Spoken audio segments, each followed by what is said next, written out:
श्रीकला या चॅनलमध्ये आपले स्वागत आहे। आज आपण बघणार आहोत भगवान विष्णूंचा चौथा अवतार नृसिंह अवतार। उत्क्रांतीवादाच्या काळात वराह अवतारापर्यंत अनंत जातीचे प्राणी होते, परंतु नृसिंह अवतार तर अर्धा पशु आणि अर्धा मानव आहे। त्या काळात विशिष्ट सस्तन प्राणी अस्तित्वात आले होते आणि त्याच्यामधूनच झालेला अवतार हाच नरसिंह अवतार। मानव संस्कृतीच्या उभारणीच्या आरंभाला भगवंताला वारंवार यावे लागले, पण आता आपणाला इतिहासातील अनुभवाचा खजिना मिळाला आहे।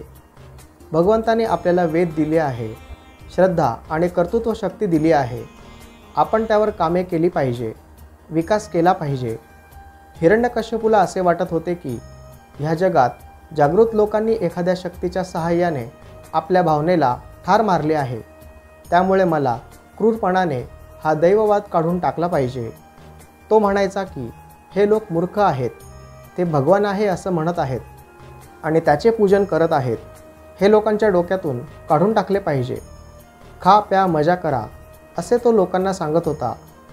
मीच तुमचा भगवान आहे, माझीच पूजा करा, भोगांचा आस्वाद घ्या असे सांगून त्याने लोकांना जडवादी केले, लोकांना निस्तेज व दुर्बल बनवले। धनिक वर्गही भयभीत होऊन अशक्त बनला होता। जडवादाबरोबर अशी अव्यवस्था येणे स्वाभाविकच होते।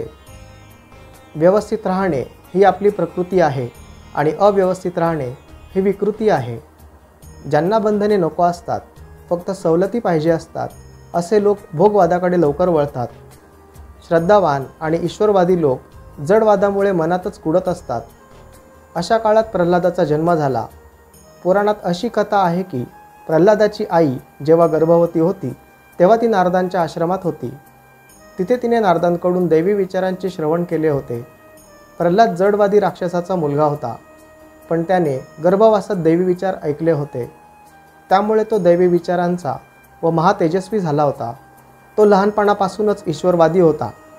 त्याने खूप परिश्रम करून अभ्यास करून भारतीय संस्कृतीचा स्वीकार केला।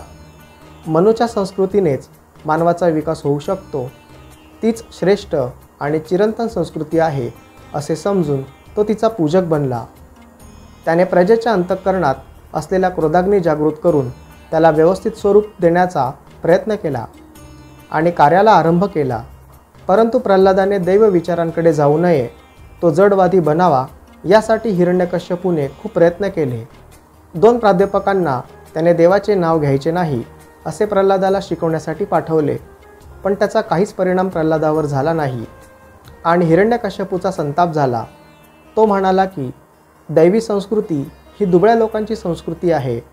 ज्याच्या बाहूत शक्ती नसते तोच आकाशाकडे पाहतो, ज्याच्याजवळ धन नाही तोच आकाशाकडे दृष्टी लावून बघतो। सत्ता व संपत्ती भोगायचे सोडून देवाचे नाव घेतात। तू माझा मुलगा असून एवढा दुर्बल का बनला आहेस? तुला काहीच कसे वाटत नाही? त्यावर प्रल्हादाने सांगितले, ही नारायणी संस्कृती आहे, दिव्य संस्कृती आहे। ही संस्कृती जीवन जगण्याची हिंमत देते, हिच्यात मानवाचा विकास करण्याची शक्ती आहे।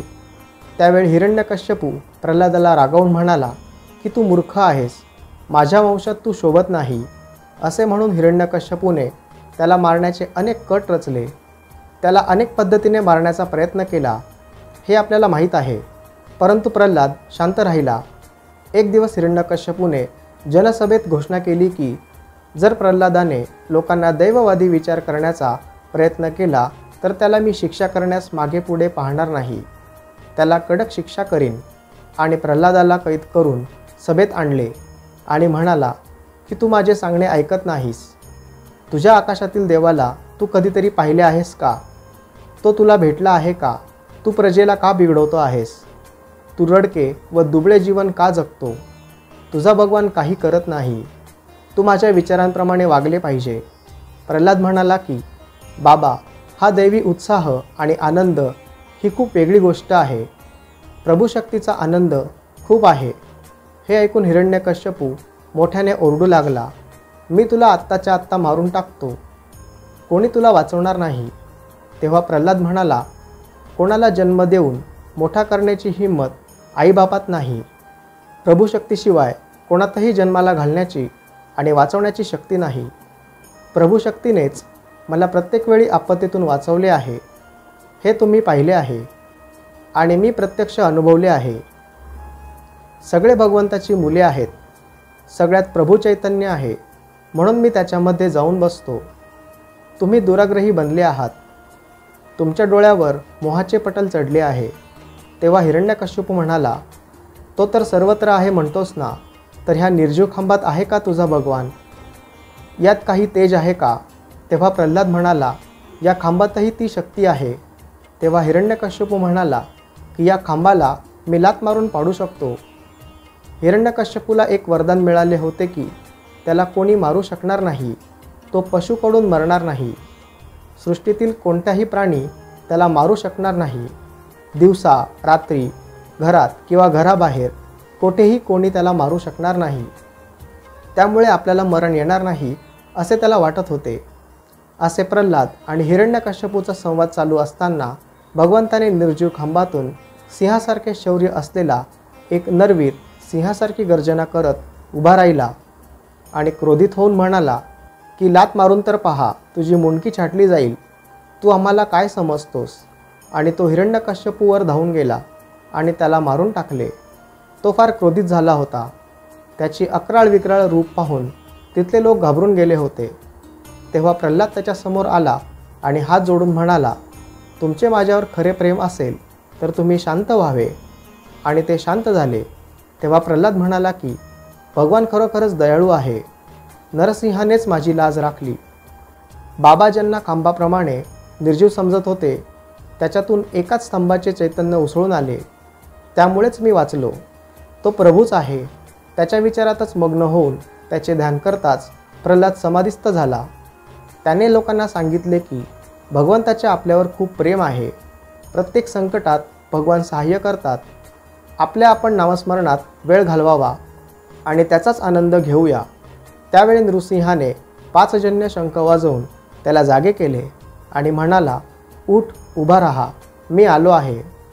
ते लोकांना म्हणाले की मी प्रल्हादालाच वाचवण्यासाठी आलो नसून या जीवनात मानव संस्कृती चिरंतन व्हावी म्हणून आलो आहे. उठा आणि दैवी सत्तेचा विचार सर्वत्र पसरवा. आणि प्रल्हादाला राज्यावर बसवून राज्य कशा प्रकारे चालवावे हे समजावून सांगितले आणि नृसिंह निघून गेले. त्यानंतर प्रल्हादाने फार चांगल्या रीतीने राज्य केले. ईश्वरवाद आणि जडवाद हा झगडा अनादी आहे. हे संघर्ष अटळ आहे. ते चालूच राहणार आहे. तेव्हा आपण प्रल्हादाची निष्ठा पाहून त्याच्यासारखे व्हायचे असेल तर भगवंतावर तशी आपली निष्ठा असली पाहिजे. तरच आपण चिरंतन सत्याला, ईश्वराचा आश्रय घेऊन शरण जाऊ शकतो. असे एक रूपक आहे की संपूर्ण दैवी समाजातून हा सिंहासारखा वीर उभा राहतो आणि त्याच्या बोलण्याने संपूर्ण समाजात एक प्रकारची उत्तेजता पसरते. शेकडो लोक त्याच्या पाठीशी उभे राहतात. सिंहासारखा क्रूर बनलेला यश अपयशाचा विचार न करता हा अविवेकी संघटित समाज हिरण्यकश्यपूवर तुटून पडला आणि त्याने त्याला मारून टाकले. नराचे प्रेम आणि सिंहाचे अविवेकी कार्य एकत्र झाल्यावर हिरण्यकश्यपू मारला गेला. तर ही होती नरसिंह अवताराची कथा.